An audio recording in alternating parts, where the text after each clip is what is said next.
Buffalo Trace held back Stagg Jr. Batch 15 cases for 2 years. Arizona stores received 2021 releases in 2023. That's not agent cycles, that's engineered scarcity. Stop drinking these 11 bourbons because I'm showing you the allocation playbook. How one distillery segments 3 mash bills into 15 labels at different price tiers. Why Maker's Mark tried watering down their bourbon by 3 proof points while maintaining prices. And how Bacardi's Angel's Envy profit margins exceed 65% on $30 whiskey finished in $15 port barrels. The numbers don't lie. Enjoy the video, smash that like button, and sub so you never miss a drop. 11. Angel's Envy Port Finish. Look, Bacardi bought this boutique operation in 2015, built the shiny Louisville tourist trap, and immediately jacked the price to $85. Here's what they do.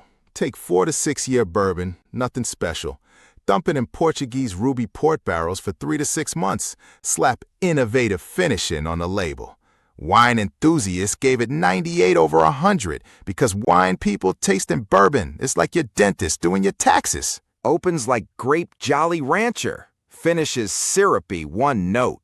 You're paying $55 extra for Port Barrel Theater.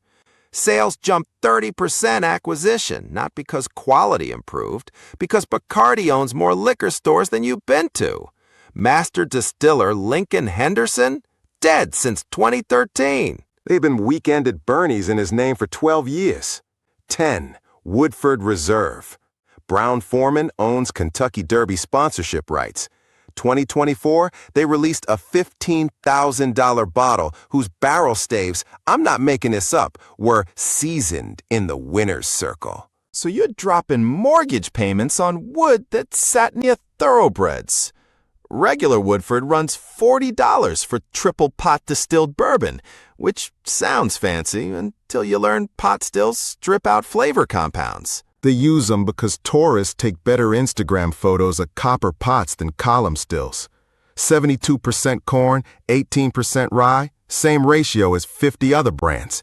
Aged 6 to 7 years with aggressive char levels faking age. Tastes like a focus group designed it to offend nobody. Brown-Forman's margin on this exceeds 65%. You're not buying Kentucky bourbon, you're buying Lexington real estate marketing. 9. Bulleit Frontier Whiskey. Tom Bulleit's face is on every bottle. Tom Bulleit hasn't distilled whiskey since his daughter accused him of abuse in 2017, and Diageo quietly benched him. But here's the kicker. Bulleit never made their own whiskey anyway. For decades, they bought 100% from MGP, that massive Indiana factory cranking out juice for 60-plus craft brands. Federal regs say list the state, not the facility, so distilled in Indiana is legally accurate, while frontier mythology is legally fiction. MGP uses industrial column stills, producing neutral grain spirit with rye added for bite. High rye should mean complexity. Industrial aging means harsh burn instead. 2.5 million cases sold annually at $35. That's $87 million in revenue for repackaged factory bourbon. Diageo finally built Kentucky Distillery in 2017. Most bottles today still ship from Indiana. Congrats, you bought the romantic idea Frontier while drinking Rust Belt ethanol. 8. Basil Hayden. Jim Beam bottles this at exactly 80 proof because federal law says that's bourbon minimum. And they charge $50 because the bottle has woven paper wrapped around it. It's the identical high rye recipe as Old Granddad 114, which costs $28 and packs 34 more proof points. At 40% alcohol, you're drinking half whiskey, half Lake Michigan. Tasters say lacks mouthfeel, thin to chew on, professional code for watery garbage. Beam Suntory calls this small batch collection, which translates to we segment same juice into price tiers betting you won't notice. Despite experienced drinkers universally panning it, sales stay strong because new bourbon buyers see $50 and think quality scales with price. You paid $22 extra for Arts and Crafts Hour. Agree or disagree? Let me know below and hit subscribe to stay in the loop. 7. Jack Daniel's Old Number 7. Here's what Jack doesn't advertise. It legally is bourbon, 51% corn, new charred oak, distilled under 160 proof. Only difference from Kentucky straight bourbon? They filter through sugar maple charcoal before barreling. That's it. In 2013, Jack lobbied Tennessee lawmakers to write their exact process into state law defining Tennessee whiskey, forcing every distillery to copy Jack's method or lose licensing. That's not heritage preservation. That's corporate monopoly codified by state legislature. The charcoal strips congenerous, aka the flavor compounds making whiskey interesting. What's left tastes smooth because there's nothing to taste. 80% corn, 12% rye, 8% barley. Cheapest grain ratio legally allowed. And Lynchburg, where it's made? Dry County. You can't buy Jack Daniels in the town making it. Brown-Forman banks $3.4 billion annually, convincing you it's not bourbon when federal law says otherwise. You've been drinking bourbon with a southern accent for 50 years. 6. Wild Turkey 81. Jimmy Russell spent 60-plus years making Wild Turkey 101, Kentucky institution at 101 proof.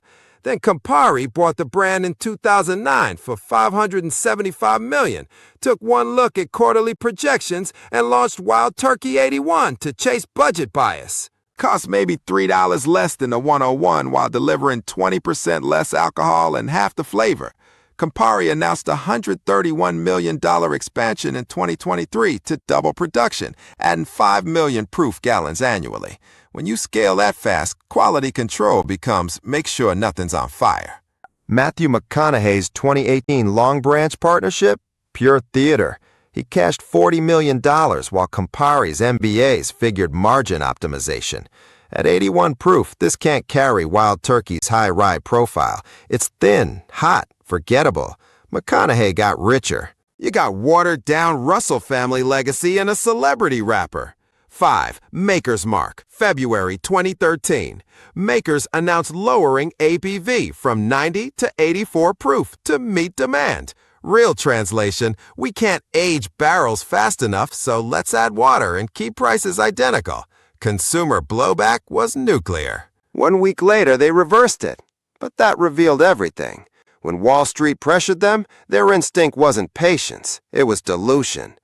Beam Suntory acquired them for $16 billion in 2014, immediately launched 47 limited editions and private barrel picks. Know what that means? Aged stock getting diverted into $60 to $100 instead of $30 standard. They sell 11 million bottles annually, $350 million revenue, and they still tried watering you down for quarterly earnings. Opens wheat forward, soft and sweet, finishes short because wheated mashbills need proof for structure. This has neither. It's bourbon for people who put ice in single malt.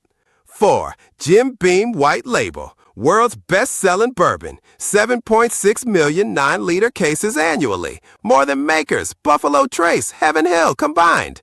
Aged exactly 4 years, federal minimum. Bottled exactly 80 proof, federal minimum. Everything about this screams maximize volume, minimize cost. Beam makes Black Label aged 6 to 8 years, proving they can do better. White Label moves faster, so they don't. Reddit bourbon community verdict? Incredibly thin, overripe banana, astringent bite. Breaking Bourbon, professionals paid to be diplomatic, called it very ho-hum, boring as a sipper. MSRP $17. For $27, you get Old Forester or New Riff. But it sells because it's everywhere and Grandpa drank it. Beam Suntory's profit margin exceeds 70%. You're subsidizing their premium experiments while drinking 4-year corn juice. The Coca-Cola of bourbon isn't a compliment.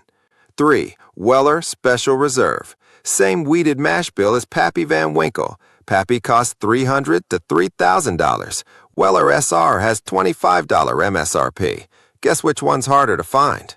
Buffalo Trace weaponized the Pappy connection, allocating Weller like unobtainium, knowing consumers would hunt it. Your local store gets 1-2 bottles quarterly.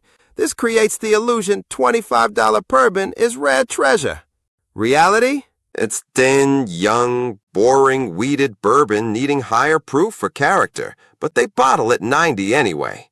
Liquor store owner quote, "Artificial scarcity makes people believe these are better than they are, especially Weller SR. Weeders need heat or they taste boring." Buffalo Trace isn't building warehouses to age more. They're creating new labels. Foolproof, CYPB, single barrel, diverting aged stock into $60 to $150 bottles. Secondary market, $50 to $70.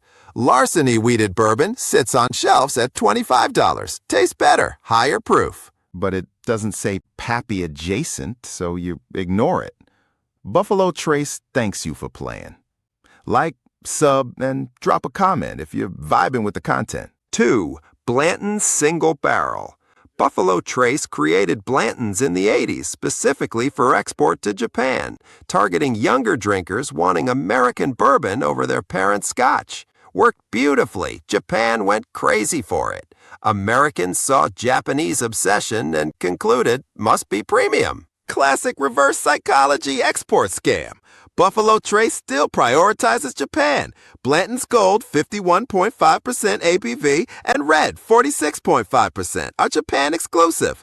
Americans get 46.5% and allocation hell. It's identical mash bill 1 as Buffalo Trace, Eagle Rare, E.H. Taylor. Taylor, literally $25 BT juice, picked from Blanton's worthy barrels, poured in a fancy decanter with a horse on top, sold for $65 to $100. The horse toppers spell BLANTOS across 8 bottles. Adults collect them. That's Pokemon for people with 401ks. Secondary, $120, $150. Japanese bourbon nerds visit in America, they buy craft distillery picks because they know Blanton's is marketing. You're paying for Instagram shelf appeal in a collectible. The bourbon inside doesn't justify $1 over Buffalo Trace standard. 1. Pappy Van Winkle, 15, 20, 23. MSRP Pappy 15 is $170. Secondary market runs $2,500 to $5,000. Pappy 20 MSRP $300. Secondary $5,000 plus. You will never, never pay retail. Bottles vanish through lotteries, VIP backdoors, or straight to flippers. Buffalo Trace makes Pappy using the identical weeded mash bill as Weller. Only difference? Age. Production cost difference between 7-year Weller and 15-year Pappy? Maybe $25 per bottle. So explain the $4,830 premium. You can't, because it's not about whiskey. Julian Van Winkle III spent 30 years engineering scarcity, positioning Pappy as unobtainable. Americans made it a status symbol. Wine enthusiast rates it highly. Blind tastings, Pappy regularly loses to $60 bottles. While Pappy offers exceptional experience, whether quality justifies thousands depends on priorities. Are you paying for taste, prestige, or both? You're paying for prestige. Old Fitz 15 costs $150, scores 90% as high in blinds. Elijah Craig 18 costs $200. Barrel Seagrass wins more awards at $90. None have the story. Buffalo Trace and Van Winkle profit from mystique while you fight strangers for allocation lottery entries. Is this $4,850 better than Russell's Reserve 10? You tell me. But deep down, you already know.